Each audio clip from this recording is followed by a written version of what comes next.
Question Saurabh का अमृतसर से 32 इनकी एज है और ये 50,000 की सिप कर रहे हैं और चाहते हैं वो रिटायर, मतलब by the time he reaches the age of 50 he wants to retire. इसलिए थोड़ा सा इनका जो पोर्टफोलियो इन्होंने खुद लिखा मॉडरेटली अग्रेसिव है।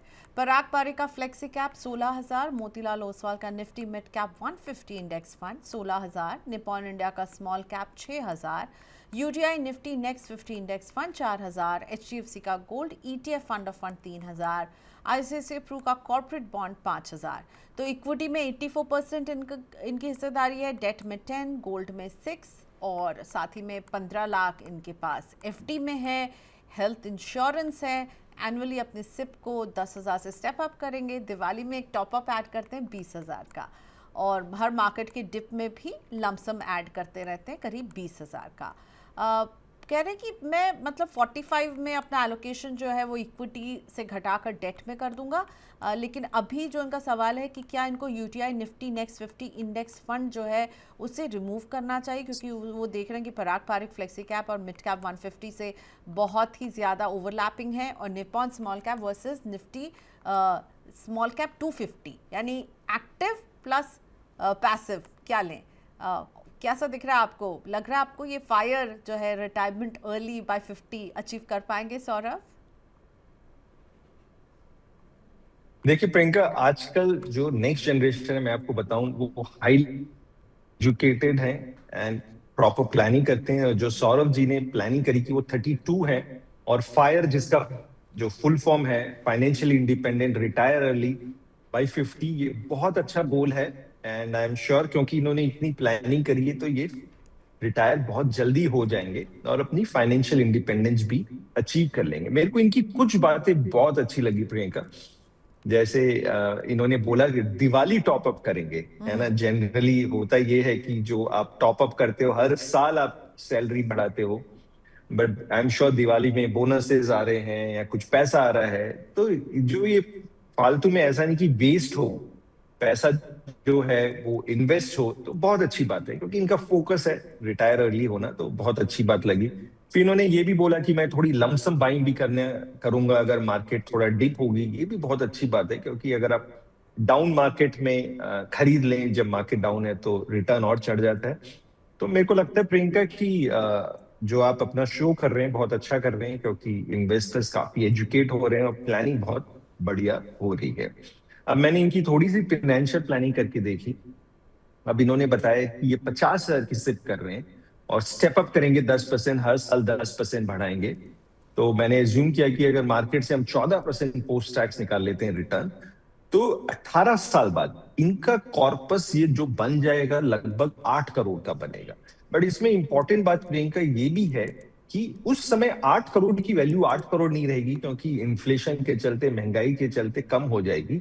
तो उस समय अगर हम उसकी प्रेजेंट वैल्यू देखें तो लगभग 5 करोड़ की होगी वैल्यू। तो सौरभ, अगर आपको लगता है कि 5 करोड़ से आज की वैल्यू में आपका काम हो जाता है तो यस, आप FIRE is you going to achieve financial independence, आपका पूरा हो जाएगा। फिर उन्होंने कुछ स्पेसिफिक सवाल पूछे हैं एंड स्पेसिफिक सवाल जो पूछे हैं यूटीआई निफ्टी नेक्स्ट 50 के बारे में पूछा है। इनफैक्ट निफ्टी नेक्स्ट 50 मेरा बहुत अच्छा index, one of the favourite index है क्योंकि नेक्स्ट 50 लार्ज कैप ही होता है बट वो स्टॉक नंबर 51 टू 100 में डालते हैं इन टर्म्स ऑफ साइज। जैसे निफ्टी में टॉप 50 स्टॉक्स आ गए 1 टू 50 और फिर नेक्स्ट 50 51 टू 100, तो होते वो लार्ज कैप ही है बट ग्रोइंग लार्ज कैप होते हैं। और जो निफ्टी नेक्स्ट 50 की आप परफॉर्मेंस देखोगे प्रियंका, उनकी अर्निंग्स बहुत तगड़ी आ रही है। उनमें जो स्टॉक्स हैं, कैपेक्स के स्टॉक्स हैं, पावर के स्टॉक्स हैं, अडानी के स्टॉक्स हैं, डिफेंस के स्टॉक्स हैं, बहुत बढ़िया इंडेक्स है। उसका पी लगभग 18-19 है और जनरली जब मार्केट चढ़ती है तो चढ़ता भी ज्यादा है, ऑफकोर्स गिरेगा तो गिरेगा भी बहुत ज्यादा है क्योंकि 2 साल में करेक्ट हुआ था, अब बहुत अच्छा लग रहा है। तो मेरे को लगता है इसमें डेफिनेटली आपको कंटिन्यू करना चाहिए सौरभ।